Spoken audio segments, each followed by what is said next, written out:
primer lugar quiero agradecer a la Universidad Oberta de Cataluña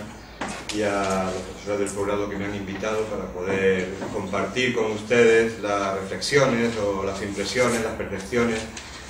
de las cuales soy mero portador de un conjunto de investigaciones, de actividades que desarrolla mi grupo de investigación, que intentamos analizar o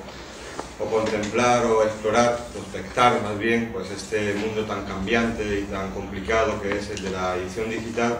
en general y el del libro electrónico en particular, desde todos los puntos de vista. Intentamos analizar todos los procesos de cambio que se están produciendo, tanto desde el punto de vista de la autoría, de la distribución, de la recepción y de la crítica, en cierto modo con objeto de ver cuáles son las transformaciones y cuáles son los puntos clave, los puntos críticos en los cuales hay que incidir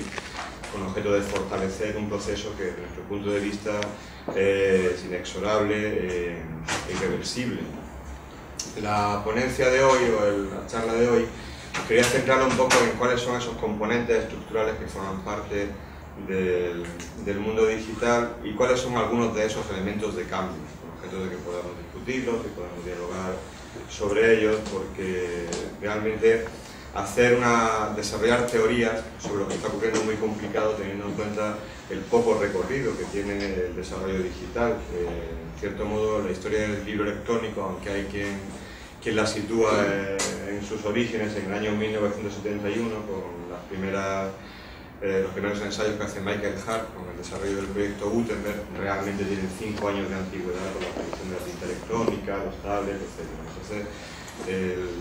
digamos que el discurso teórico todavía tiene poca perspectiva, poco recorrido como para poder hacer valoraciones que sean sólidas, ¿no? o que estén bien asentadas desde el punto de vista científico, pero sin embargo sí que hemos desarrollado ya algunas investigaciones que nos sirven para detectar tendencias, para ver en cierto modo qué está ocurriendo desde el punto de vista sobre todo de la producción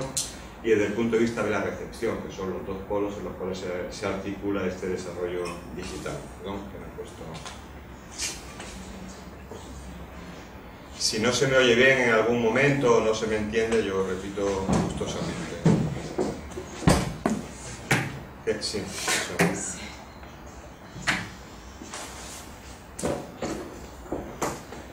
Bien. Este señor que tienen ahí se llama Louis-Sébastien Mercier. Y él era un ilustrado que trabajó en el siglo XVIII, era una de las personas destacadas en el mundo de la cultura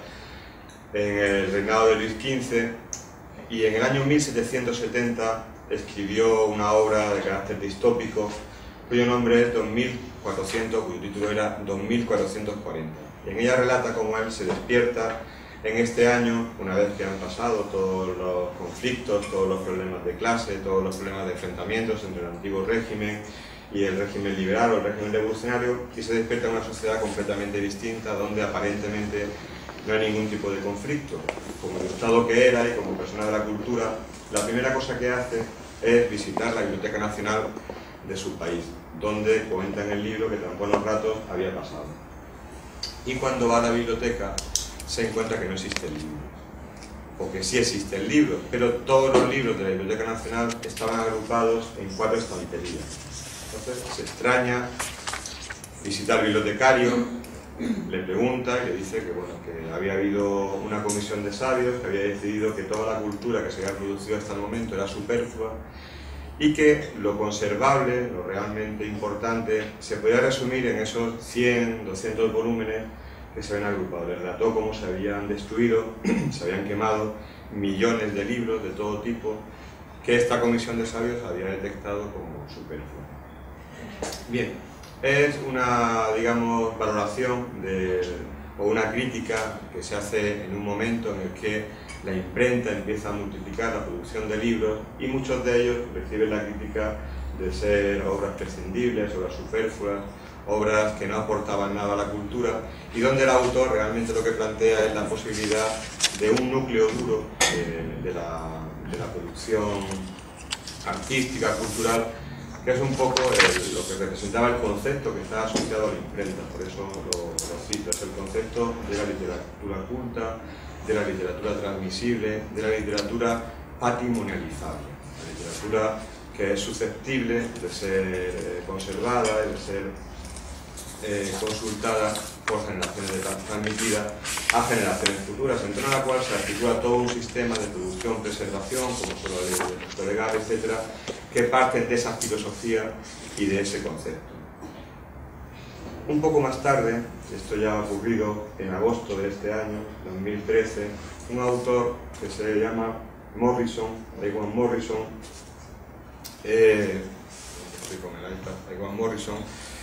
hace un artículo donde, sin citar a Mercier, prácticamente utiliza los mismos parámetros. Habla de un tal Rijn van Winkle, que vivió en el año 1660, que se despierta unos años después y que se despierta, 1760, y que se despierta en un momento en que también han desaparecido todos los conflictos inherentes a la Guerra de Secesión Americana, donde él estaba situado históricamente. Y el autor del artículo viaja en avión y en un sueño, digamos que se extrapola o se proyecta al año 2443. Y desde ese año intenta contemplar cómo es el mundo del libro en el año 2443. Él dice que es un momento de paz en el cual todos los conflictos que existen en la actualidad entre lo analógico y lo digital, entre un mundo que va desapareciendo y un mundo que va emergiendo, digamos, que se han suprimido y que vivimos en un momento de paz editorial en el año 2443. Pero la paz editorial que él ve o que él vislumbra, que él proyecta, es una paz editorial con unos componentes muy significativos que en cierto modo son una proyección de lo que está ocurriendo ahora en el ámbito editorial. Y es una paz editorial que se consigue a cambio de muchas renuncias, a cambio de muchas cesiones, a cambio de muchas desapariciones. ¿Y cuál es la paz editorial que él contempla? ¿En qué consiste? Pues el ecosistema que él se plantea, que él prevé que puede ocurrir o que puede existir en el año 2443, es un sistema en el cual los libros han desaparecido. Solamente existen títulos, existen contenidos a los cuales hay que identificar con algún tipo de nombre, pero que tienen un carácter polifacético, tienen un carácter, digamos, multifacético, en el cual lo importante no es el soporte, sino que lo importante es el contenido y el signo que lo identifica, de cualquier tipo. Y él dice que, bueno, que es un mundo en el cual hay una transversalidad en los contenidos, en los cuales el contenido puede estar impreso, puede estar digitalizado, puede estar enriquecido, puede aparecer como una página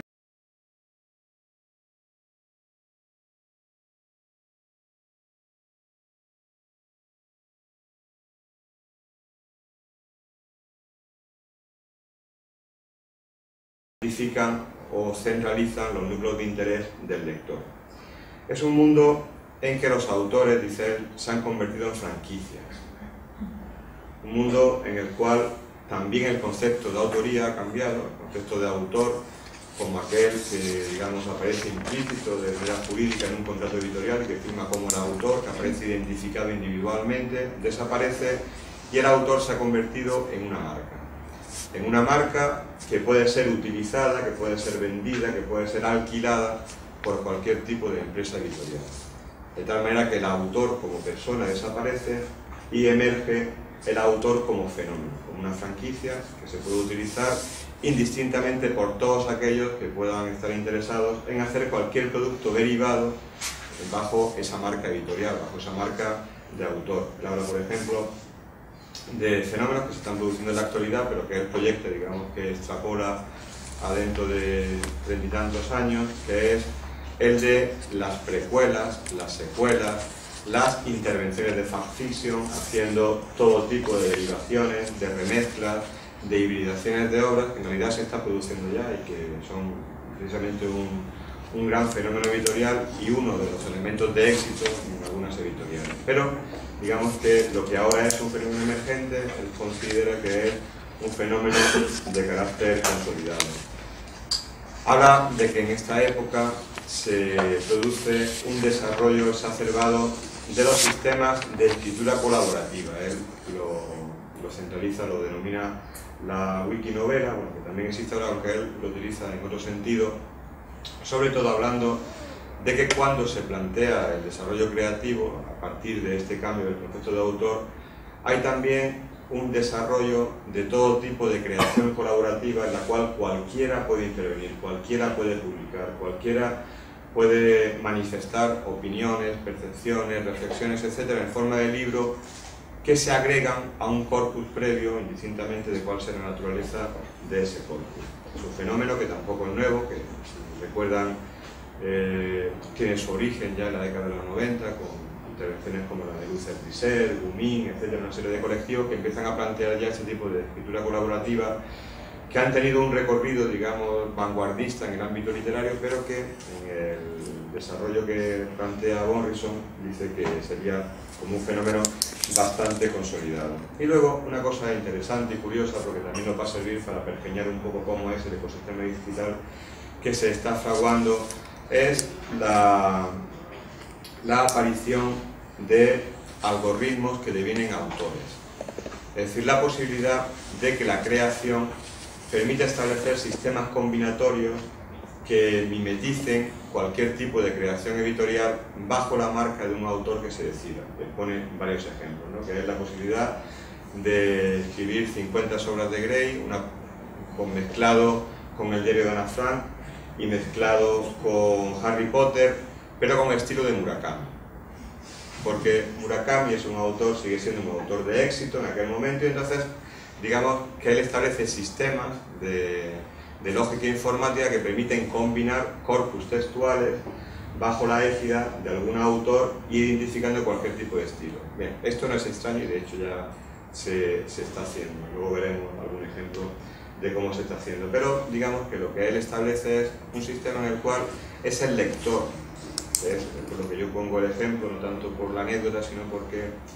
incide en un aspecto importante de lo que ocurre en la actualidad. Es el lector el que decide qué le gusta, el que decide qué estilo es el que necesita leer en ese momento, el que decide qué obras son las que puede mezclar y el que decide bajo qué autor pueden ser mezcladas o pueden ser ideadas. Digamos que son sistemas de desarrollo de inteligencia artificial, sistemas de desarrollo que permiten que esos corpus textuales sean adaptables a la fisionomía intelectual o al perfil intelectual de un lector o de un grupo de lectores. Bien, y todo este, bueno, el artículo es un artículo muy amplio y luego tiene una segunda parte, que se llama La Paz Editorial, que es donde establece el sistema mundial en el cual se ubica el concepto de paz editorial y cómo lo contempla él, pero todo esto al final deviene en una conclusión final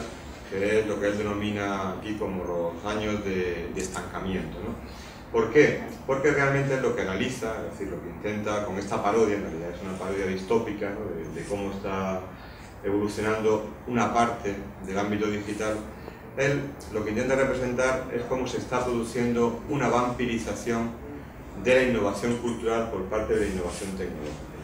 De tal manera que todo el proceso de innovación tecnológica, gran parte del proceso de innovación tecnológica que está ocurriendo, está bebiendo de fuentes que son estrictamente culturales, sin hacer aportaciones también de tipo cultural. Y digamos que lo que él critica es que gran parte de la deriva digital se ha desplazado desde el mundo de la edición hacia el mundo de la tecnología, hacia el mundo de la startup, hacia el mundo de las empresas, que son las que están haciendo desarrollos de tipo tecnológico sin conocimiento editorial.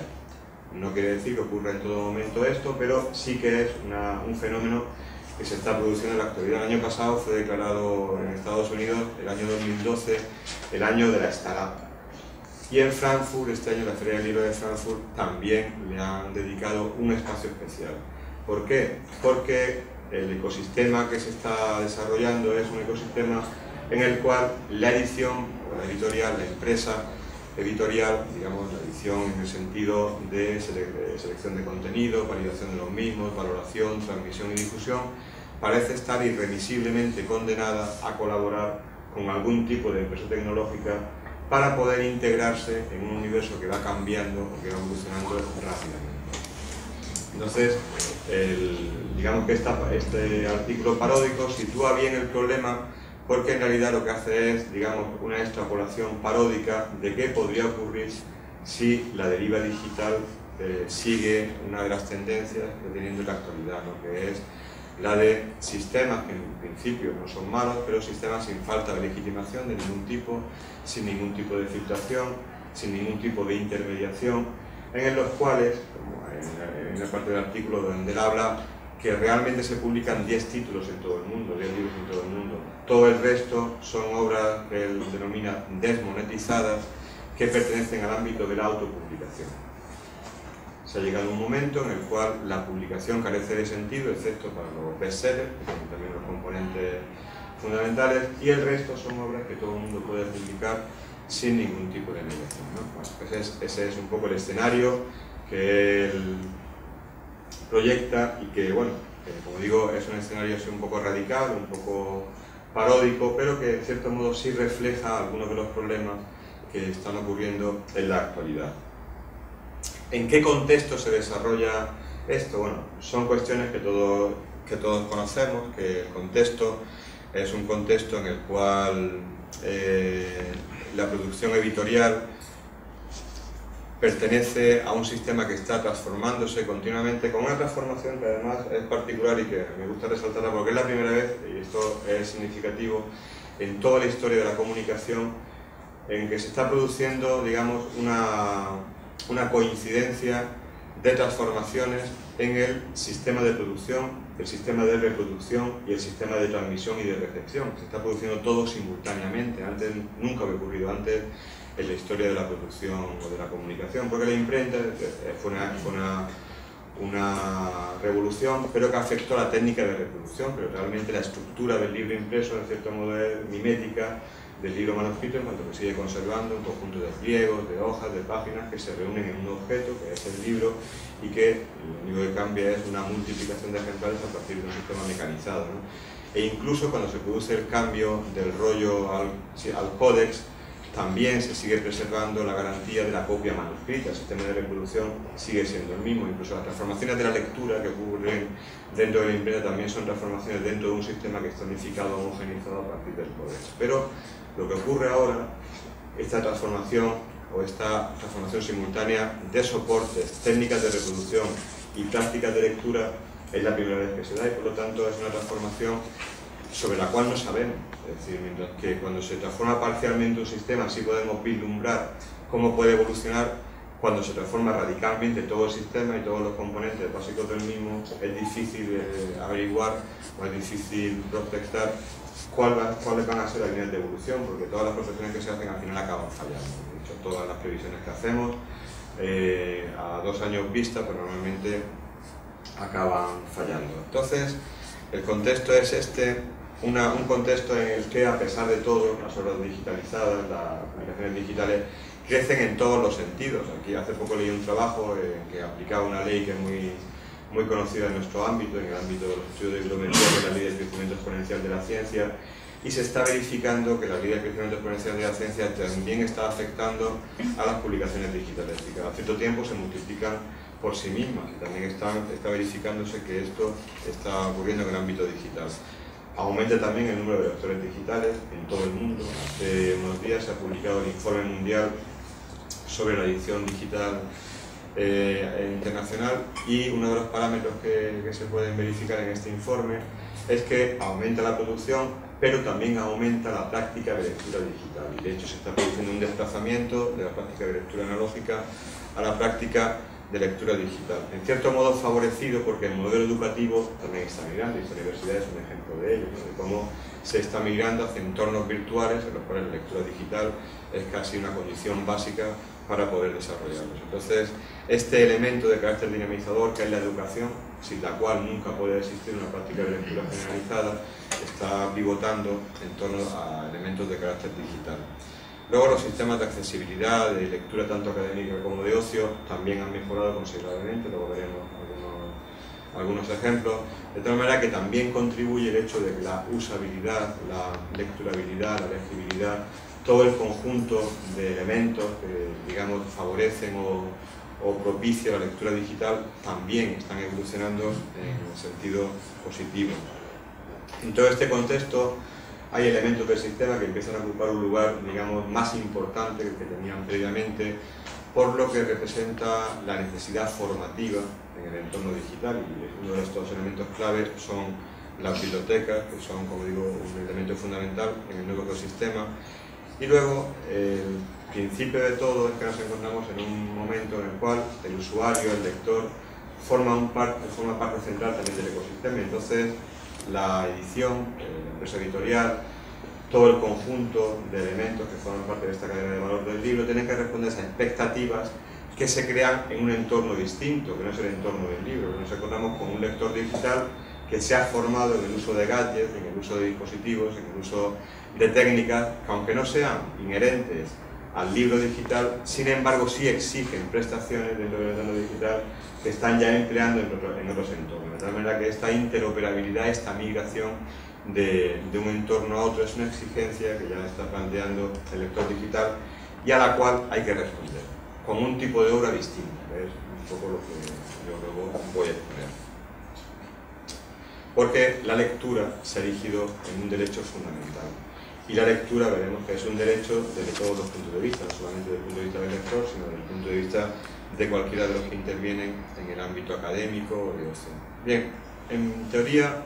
o la teoría lo que nos dice es que estamos ante un nuevo entorno, un nuevo tipo de relaciones sistémicas entre todos los elementos que componen el ecosistema del libro. Si en el ámbito de la edición convencional los factores de éxito pasaban por la intervención de un elemento que era capital en cualquier sistema editorial, que era el de la distribución. Sin distribución no hay edición, sin que las obras llegaran a los puntos de venta, sin una buena red de librerías, sin una buena red de bibliotecas, no había posibilidad de transmisión informativa, no había posibilidad de producción, o la existía, ¿no? Los sistemas de Vanity Publisher, que era como se denominaba antes a la autopublicación, siempre han existido, pero al final el autor lo que tenía era un saco de libros que se llevaba a su casa y que distribuía entre la familia y los amigos, pero sin ninguna visibilidad. El sistema ha cambiado y este elemento nuclear que ocupa la distribución en el ecosistema tradicional del libro y ese carácter periférico que ocupa el lector como receptor final, pero no interviniente en toda la cadena de producción, eso se ha transformado radicalmente. Y ahora lo que vamos a ver es que todos estos elementos que se están configurando nuevos permiten que se suprima toda la cadena de valor del libro para que pueda haber, para que haya sistemas de comunicación, o que sea prescindible gran parte de la cadena de valor del libro, o que pueda existir una cadena de valor en la cual solamente intervienen los polos extremos del proceso, que son el autor y el receptor. Y todo el conjunto de elementos intermediarios, que es lo que comentaba Morrison en su artículo, pueden ser prescindibles, porque se están arbitrando sistemas en los cuales el núcleo ahora está en torno al autor, al lector, a la biblioteca y a las redes sociales. El resto de elementos, por supuesto, siguen siendo importantes, pero sin el nivel de prevalencia que existían anteriormente. Ahora lo que realmente es estructural es lo que forma parte del nuevo ecosistema digital con un carácter, digamos, imprescindible, es la existencia de una oferta que sea amplia, independientemente de dónde provenga, una oferta a la cual se puede acudir, la existencia de aparatos de lectura móvil intermediaria que permitan disfrutar o consumir esa oferta en cualquier tipo de dispositivo y lugar, y la existencia de habilidades de lectura, de habilidades de prácticas de lectura que permitan decodificar en situaciones de optimización esa producción, que, como digo, no tiene por qué provenir de este polo editorial que en el anterior ecosistema centralizaba la producción y que en este, vuelvo a insistir, siendo importante, no es imprescindible. De tal manera que si analizamos un poco el ecosistema desde el punto de vista de un diagrama de flujo en el cual contemplamos las interacciones que se producen entre los distintos elementos de la cadena editorial, veremos, he señalado aquí con una línea discontinua, elementos que ahora no son imprescindibles. Y son elementos muy importantes en los sistemas tradicionales, pero que ahora no son imprescindibles, como el director literario, el editor, el distribuidor, la librería, la crítica literaria y otra serie de elementos que, digamos, hablan de un sistema en el cual los parámetros de legitimación cultural se están desplazando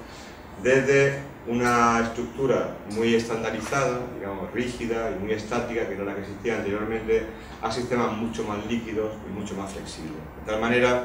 que la posibilidad de autopublicación establece una conexión directa entre escritor y lector, que además evalúa, sugiere, comenta, etiqueta, interviene sobre la obra, la transmite a sistemas de redes sociales que a su vez intervienen directamente con el polo de la edición o con el polo de la biblioteca, valorando, comentando o dándole significación a obras que pueden haber pasado por un sistema editorial o que puede que no hayan pasado por un sistema editorial. Pero en el ecosistema este que se está pergeñando, el lector adquiere un protagonismo fundamental, la autoría adquiere un protagonismo fundamental, la conexión múltiple del lector con otros polos adquiere un protagonismo fundamental, y esos elementos que eran imprescindibles antiguamente ahora son prescindibles. El hecho de que Amazon haya comprado la red de lectura social más importante que existe en la actualidad, que es Goodreads, no es anecdótico.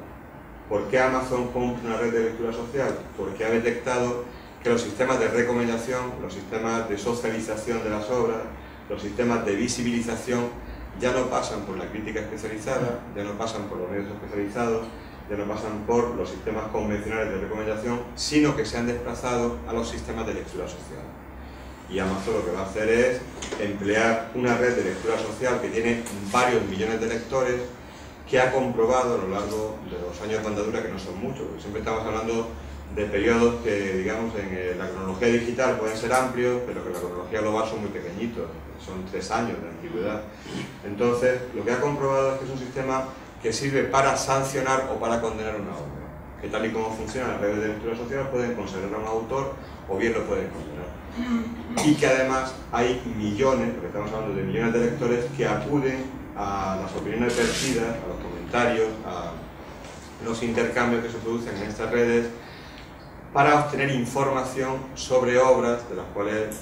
digamos, que tienen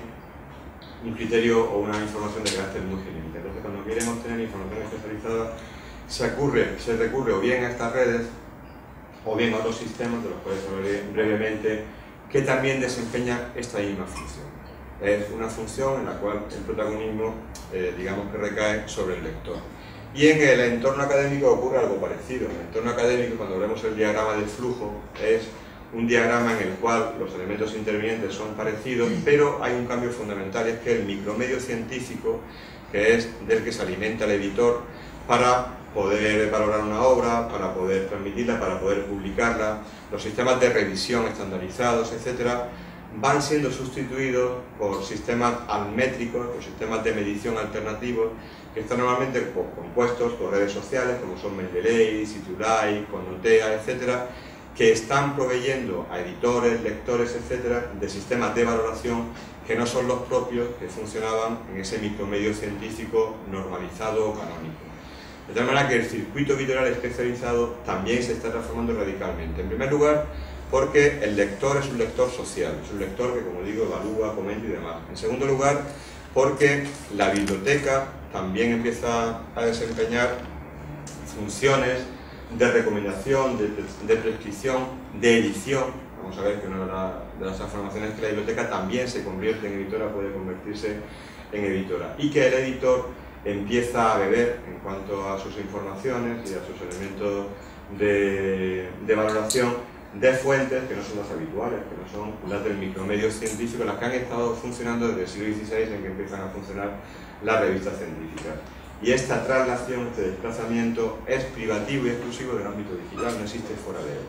Es algo que se está produciendo en el ámbito digital porque los intercambios únicamente se pueden producir en el ámbito digital. No existen o no se pueden canalizar a través de discursos de carácter impreso. Entonces, este micromedio en el cual la función de la distribución ahora se ha desplazado hacia la plataforma, el agregador, el repositorio o directamente el autor, que es el que distribuye, el que cuelga, el que hace una difusión científica de prepublicaciones o de publicaciones, a través de sus propias redes, de sus propios canales, y donde, como digo, el micromedio científico se desplaza de sistemas canónicos a sistemas alternativos, configura un sistema de transmisión y de edición que también se está transformando en la línea que vamos a ver ahora. Bien, al final lo que se configura es un sistema en el cual la producción de contenidos está determinada, está profundamente determinada por el proceso de recepción, de retroalimentación y de formación. Es decir, ahora mismo en el ecosistema digital, dada la complejidad que tiene el mismo, se está produciendo una dependencia, o se produce una dependencia del editor de canales que dependen de sistemas de retroalimentación que están ubicados en el entorno de la recepción y que dependen también directamente de la formación del lector digital, tanto de ocio como del académico. Un lector digital, como sabéis bien los profesores o los alumnos del posgrado, es un lector que necesita de competencias nuevas, que necesita de competencias especiales. Las competencias lectoras tradicionales no sirven o han de ser complementadas en el ámbito digital, porque el lector digital, digamos que es también productor digital. Ahí es también espectador digital. Hay una obra que se publicó hace poco de Víctor Mora que la tituló como El lectoespectador. Es un lector que tiene competencias que no son estrictamente textuales, sino que beben de muchas otras formas, que no son las estrictamente textuales. Y entonces esa parte formativa, que es la que tienen que asumir las universidades, es fundamental para que el lector digital se convierta en un elemento de retroalimentación del sistema, en un elemento de producción que sirva al editor para conocer qué es lo que puede interesar, qué es lo que es necesario innovar y qué es lo que es necesario implementar en este nuevo ecosistema. Por lo tanto, esa parte formativa sobre la que a mí me gusta mucho insistir y que nosotros desarrollamos, de hecho tenemos talleres dirigidos exclusivamente a la formación de lectores y de profesores digitales, para que el que crea contenido sepa que la creación de contenidos digitales tiene unas características muy particulares, que no son las características del ámbito analógico, y que el lector digital también lee de otra manera. Y hay que enseñarle a leer, hay que enseñarle a utilizar no solamente la herramienta, el dispositivo, hasta que se vuelva transparente, que es la aspiración de cualquier tecnología, que al final no sea una barrera, sino que sea algo transparente para el usuario,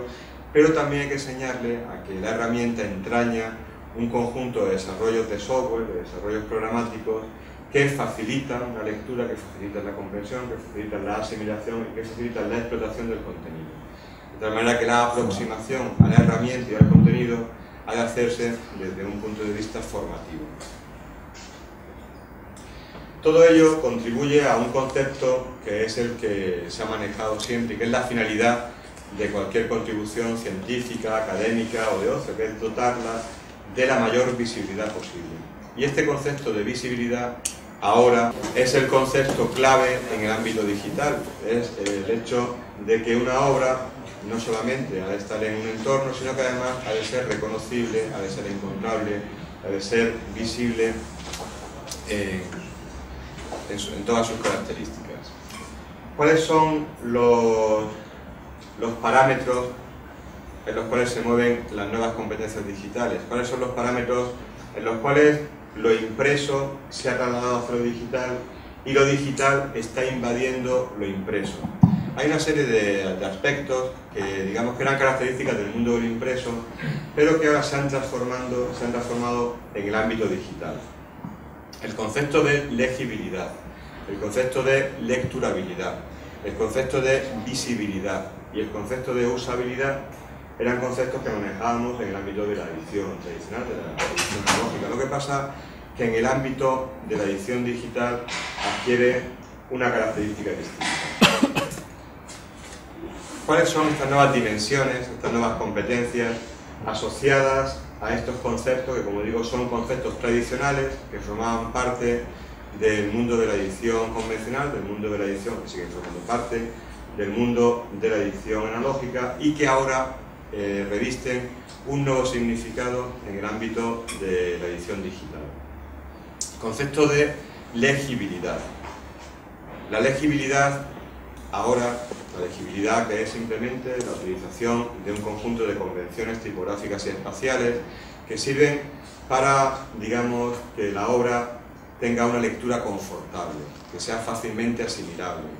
que tenga una estructura que se adecue al funcionamiento de nuestra mente cuando está leyendo. Es decir, la legibilidad tiene que ver con una tradición editorial muy antigua, en la cual se han ido introduciendo un conjunto de innovaciones a lo largo de los años que han permitido que las obras, digamos, tengan un perfil o una especialización adecuada a cada tipo de texto, a cada tipo de tema y a cada tipo de propuesta, de objetivo. Entonces, la legibilidad estaba muy relacionada con el saber editorial. La legibilidad en el ámbito digital sigue teniendo ese componente de saber editorial, ineludible en cualquier obra que tenga una iniciativa de este tipo, pero se está transformando. Y se está transformando incluyendo elementos de personalización cada vez más importantes. De tal manera que el discurso del editor puede ser modificado por el discurso del lector. El lector, antes el editor, digamos que el orden de la propiedad, que hablaba Chartier, se manifestaba, entre otras cosas, en el hecho de que el discurso editorial era el discurso prevalente e inamovible. El editor decidía cómo editaba la obra y cómo la teníamos que leer. En un libro impreso nosotros no tenemos decisión alguna, no podemos decidir sobre la obra, nada más somos receptores pasivos. Es el editor el que decide los tipos de letra, los estilos, los interlineados, la mancha, los márgenes. Es el editor el que lo decide todo y determina cómo se lee la obra. Hay un discurso subyacente sobre el modo de leer, digamos que es un discurso conductista en el cual nosotros únicamente nos ubicamos en un espacio de lectura que está determinado previamente por un editor. En el ámbito digital es el lector el que empieza a decidir cómo quiere leer. Y eso está propiciado y únicamente se puede hacer dentro de un ámbito digital. El lector ya puede decidir no solamente cómo lee, no solamente cuáles son los parámetros en los cuales se va a desarrollar la lectura, sino cuál es la deriva y cuál es, digamos, la dirección de esa lectura. Y esto tiene que ver con esos parámetros de legibilidad que un editor ya tiene que tener en cuenta. Un editor ya no puede editar en digital sin tener en cuenta que la lectura es personalizable y que ha de facilitar todos los elementos de personalización de una obra. De tal manera que esa exigencia de competencias que comentaba antes, que eran inherentes al lector digital, una de ellas es esta, es que el lector digital quiere personalizar todas las obras que lee. Y personalizarlo vamos a ver que es un concepto complejo, es un concepto dinámico que exige que la obra digital sea completamente maleable, que sea manipulable, que sea, digamos, que pertenezca a ese universo de lo líquido, en el cual se inscribe la edición digital. Pero además, el lector o la lectura digital exige otra cosa, y esta está relacionada con la lecturabilidad. La lecturabilidad es la propiedad que tiene una obra de, digamos, de desarrollar un discurso coherente, un discurso comprensible, un discurso que depende del autor. Mientras que la legibilidad depende del editor, la lecturabilidad la articula siempre el autor, muchas veces ayudado por el editor cuando el editor asume su función realmente editorial, ¿no? Que no es solamente la de la producción textual, sino también la de la comprensibilidad, que está relacionada con la lecturabilidad. Y la lecturabilidad, que es algo inherente también al mundo editorial, que es que una obra sea coherente, sea comprensible, tenga esa cohesión interna, que es fundamental, que tenga ese carácter deductivo, que nos llegue a conclusiones finales. La lecturabilidad ahora se transforma o se complementa con un elemento también fundamental del nuevo ecosistema, que es el de la sociabilidad. El discurso del autor ya no es un discurso solo del autor, es un discurso del autor y del entorno en el que se sitúa el lector. Es un entorno cada vez más complejo, cada vez más dinámico, cada vez más amplio. No se comprende la edición de una obra digital sin este desarrollo social que es inherente o imprescindible en cualquier obra que se precie. Es decir, no se pueden publicar obras sin que el editor además la ubique dentro de un entorno de servicio que permite esta socialización y que permite que el discurso del lector pueda completar al discurso del editor, al discurso del autor, perdón, y al discurso de todos aquellos que puedan tener algún tipo de conexión con este discurso del autor. ¿Cómo se está plasmando esto? Pues esto se está plasmando desde una posición estática en estos desarrollos de redes sociales de lectores que comentaba antes, que digamos que es la vertiente más rudimentaria, más elemental de cómo se está socializando la lectura. Pero tiene un desarrollo, digamos, mucho más adaptado al entorno digital, que es el desarrollo de programas de lectura social que están hechos específicamente para leer socialmente y que obligan a la lectura social. Hay ya muchas editoriales, luego si me da tiempo puedo poner algún ejemplo con el iPad, en las cuales, según la posición del tablet, tú lees individualmente o lees socialmente. Si el tablet está en posición vertical, lees una obra convencionalmente, si lo pones en posición horizontal, se activan todas las conexiones sociales de la obra, la cual puedes ver elementos de geolocalización, puedes ver objetos, puedes ver contenidos, puedes ver qué están haciendo los lectores,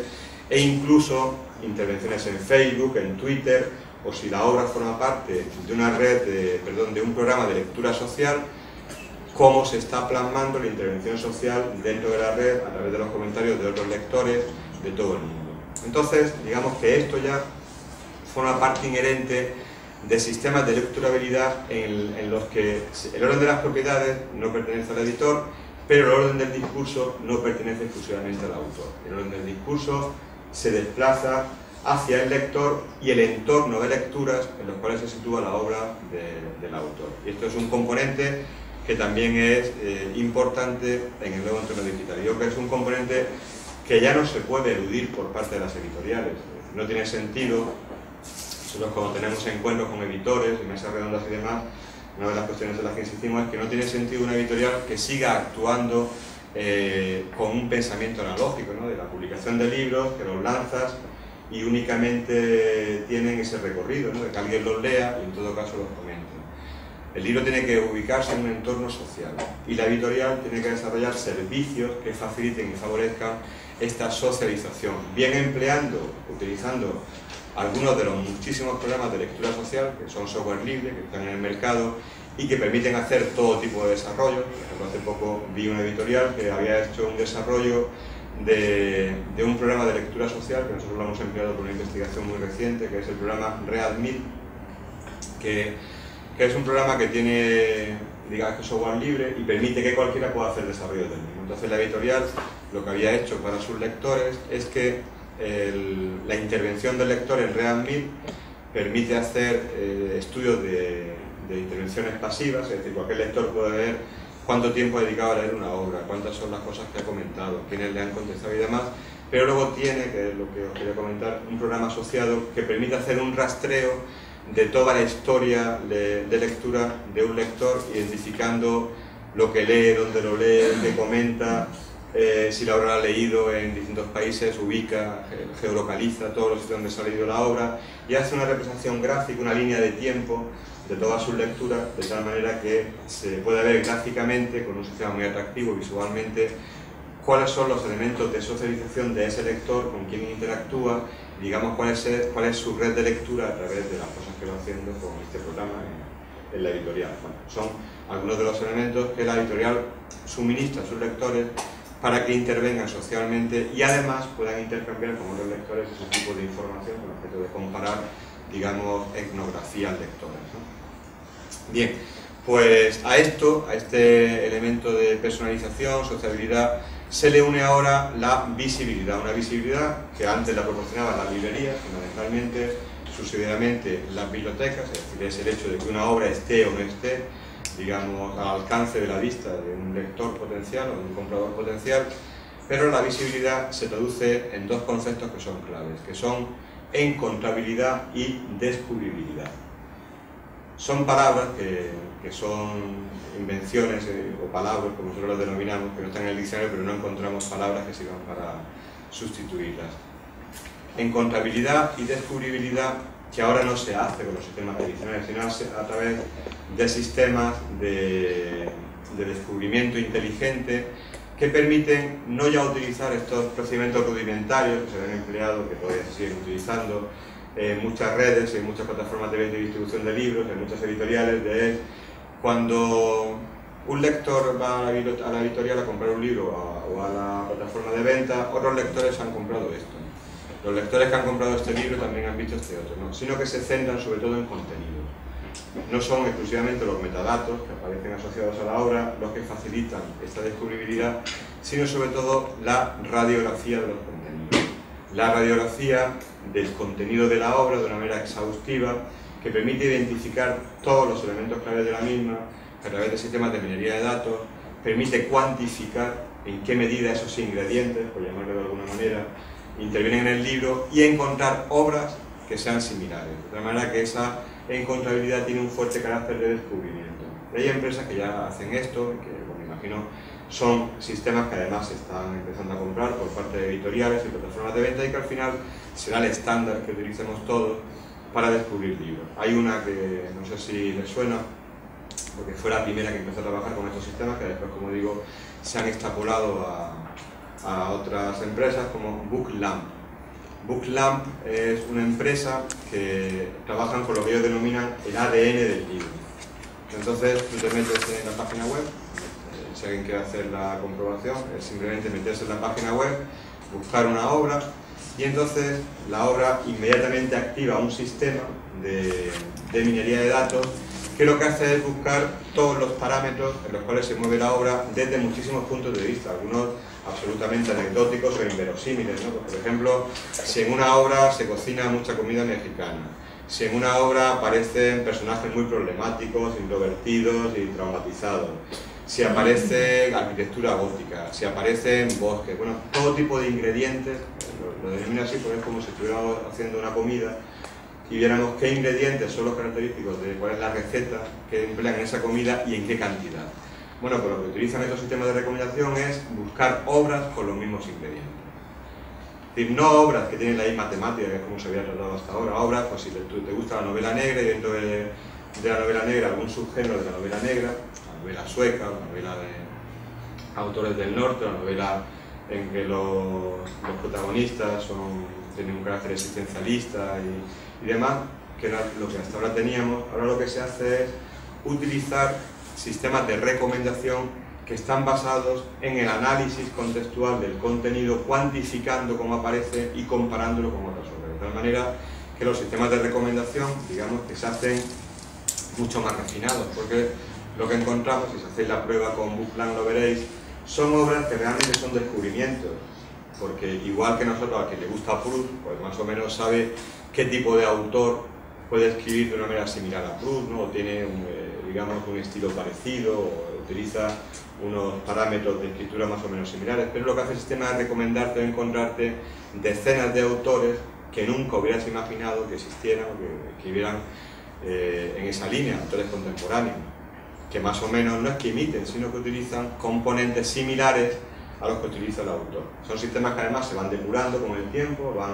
en la medida en que el corpus sobre el que trabajan va haciéndose más amplio, pues los sistemas se van depurando. Sistemas en los cuales es el lector el que decide los ingredientes, no es ya que el sistema te ofrezca esos ingredientes, te diga qué ingredientes tiene, sino que eres tú el que decide. Hay sistemas de recomendación, por ejemplo Witchbook, en los cuales soy yo el que decide si quiero leer una novela, una obra de ensayo tienen 15, 20 parámetros y tú decides el nivel de intensidad de cada uno de esos parámetros. Por ejemplo, desde mucho sexo hasta poco sexo, desde muy divertida a muy aburrida, desde muy introvertida a muy extravertida. Son 20, 25 parámetros distintos donde tú estableces las combinaciones y el sistema te suministra las obras que responden a esos parámetros. Bueno, son algunos ejemplos, hay muchísimos más, en los cuales la descubribilidad, digamos, o los sistemas de encontrabilidad adquieren una dimensión que no tienen hasta ahora porque la técnica lo permite. Es decir, es una cuestión puramente tecnológica. Los sistemas de refinamiento, de análisis de datos, permiten que todo este análisis fino de los mismos pues, haya alimentado un conjunto de estrategias de recomendación que antes era imposible de encontrar. Y luego el concepto de usabilidad. El concepto de usabilidad también estaba asociado al mundo del libro en cuanto a la manejabilidad de una obra, pero en el entorno digital la usabilidad está asociada con dos conceptos. Está asociada con el concepto de apropiabilidad. La apropiabilidad es un componente estrictamente de diseño de hardware que permite que el dispositivo de lectura, que veremos que donde se prevé, donde se está haciendo toda la lectura, el dispositivo de lectura nómada tenga, digamos, la mayor facilidad, la mayor capacidad para volverse lo que denominamos nosotros transparente. Es decir, para que el usuario no encuentre ningún tipo de barrera en el dispositivo, sino que al contrario sea lo máximo, tenga la máxima capacidad de empleo intuitivo, la máxima capacidad de empleo confortable, sin ningún tipo de dificultad de carácter técnico. Y luego hay otro concepto que está relacionado con la usabilidad, que es un caballo de batalla, en el cual ahora mismo están todos los gobiernos interviniendo, y la Unión Europea a lanzar una directiva, que es la interoperabilidad,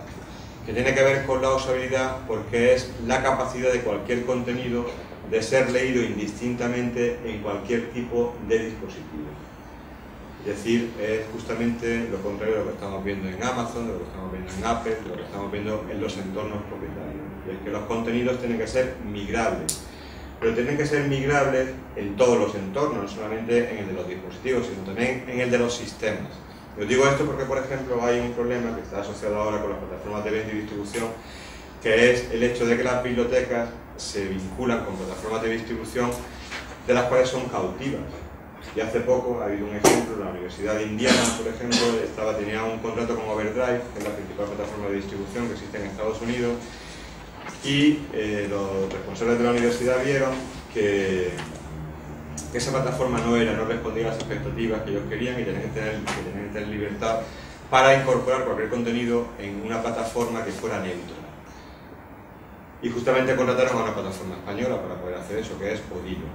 Odilo es una plataforma española que no suministra contenido, sino que es simplemente intermediaria entre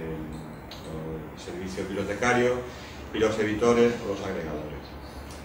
¿Y qué ocurrió? Que cuando quisieron trasladar los contenidos de Overdrive a Odilo, no les dejaron.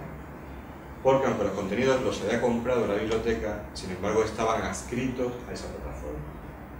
Y los contenidos eran suyos, pero dentro de Overdrive. No tenía licencias, había comprado los contenidos, pero no los podía trasladar. Entonces, esta posibilidad finalmente denunciaron a Overdrive, y la justicia les dio la razón,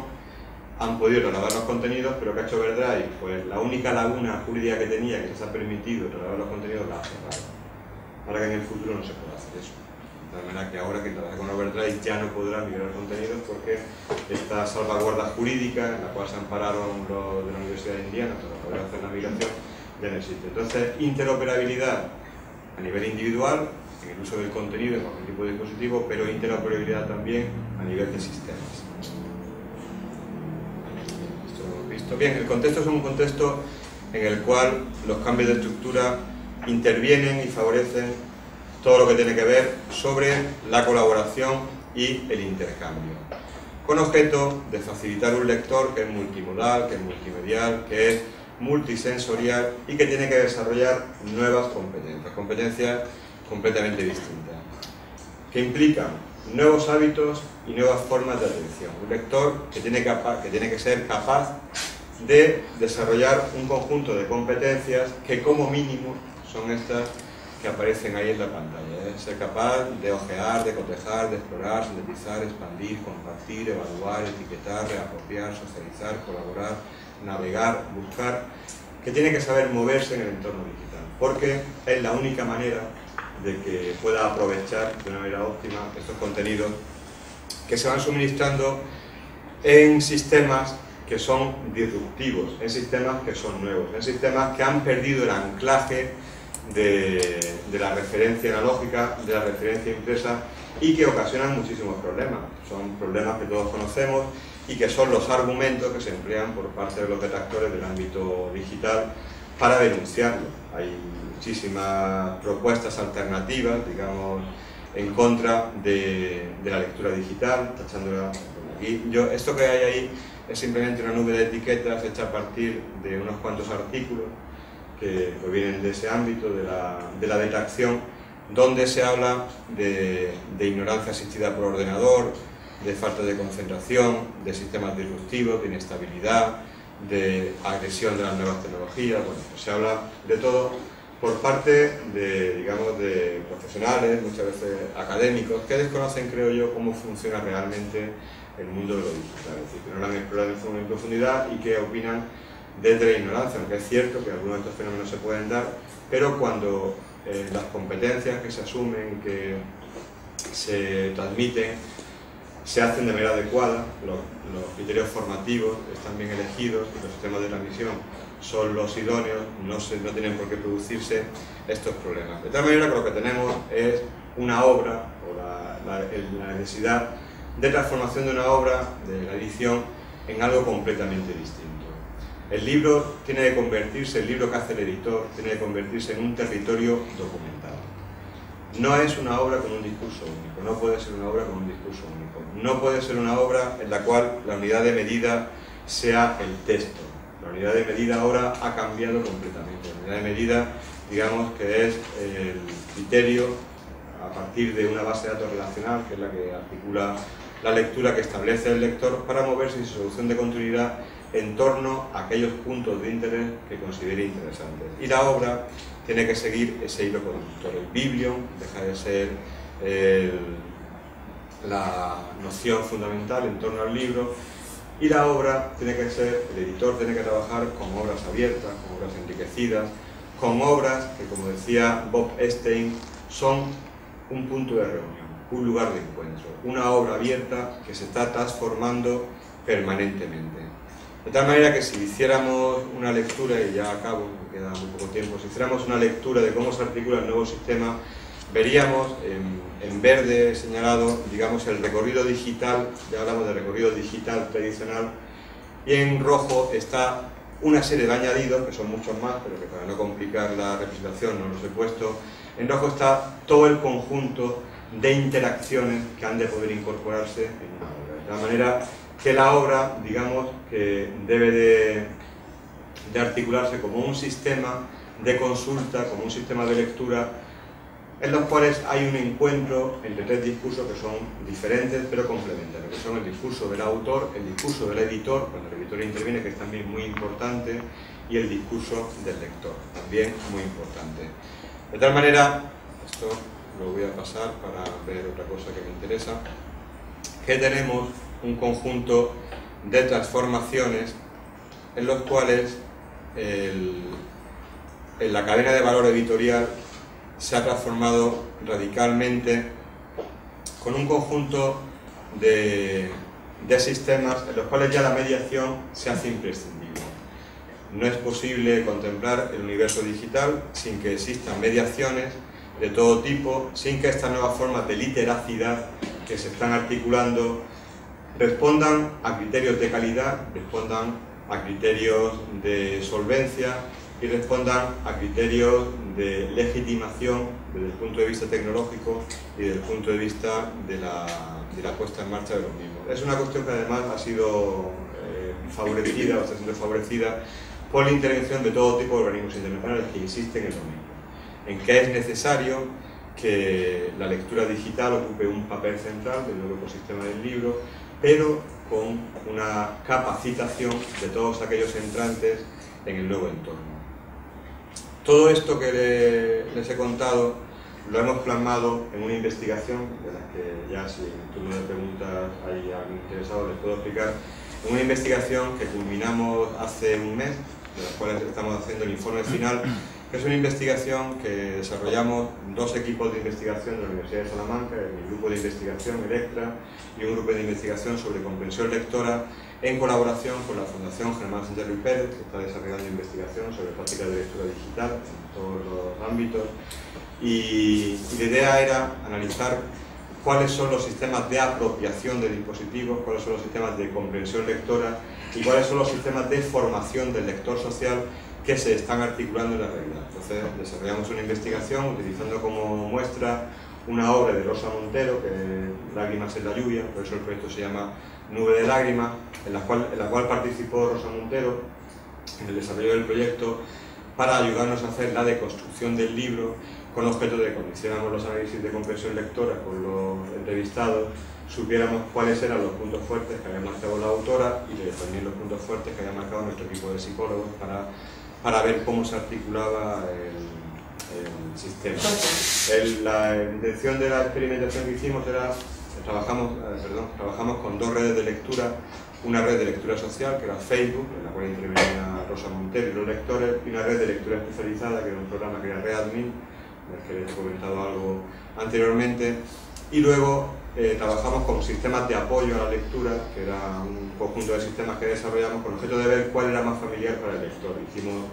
tutoriales en vídeo, tutoriales en PowerPoint, simulaciones, es decir, el lector podía simular directamente sobre el dispositivo cómo funcionaba el sistema, y la idea nuestra era comprobar si la intervención social redunda positivamente en la comprensión lectora. Es decir, si el lector que interviene socialmente tiene una mayor capacidad de asimilación y una mayor capacidad de comprensión lectora. Y la respuesta, muy resumidamente, es que radicalmente sí. La diferencia es abismal entre el lector. Teníamos 3 grupos de investigación, un grupo de control, con el cual no hicimos nada, simplemente para ver cómo actúa un lector normal, con un iPad, que fueron los dispositivos que empleamos, un grupo que recibió solo formación y otro grupo que recibió formación y dinamización. Y entonces lo que hicimos es comprobar cómo interviene la lectura social desde el punto de vista de la apropiación del dispositivo y desde el punto de vista de la comprensión lectora. Bueno, pues lo que hemos comprobado en esta investigación, que saldrá publicada dentro de poco tiempo, es que la sociabilidad, la personalización, la formación son 3 elementos claves del nuevo ecosistema, que no se puede plantear edición, no se puede plantear desarrollo editorial sin tener en cuenta esos 3 elementos, y que el editor ha de involucrarse en este nuevo ecosistema. Es decir, el editor no puede ser ya un elemento aislado de la cadena del libro, sino que el editor tiene que trabajar con el conjunto de elementos que participan en el ecosistema con el objeto de desarrollar productos que sean adecuados a este nuevo tipo de lector que está apareciendo. Muy bien, pues esto es lo que quería comentar. Muchas gracias.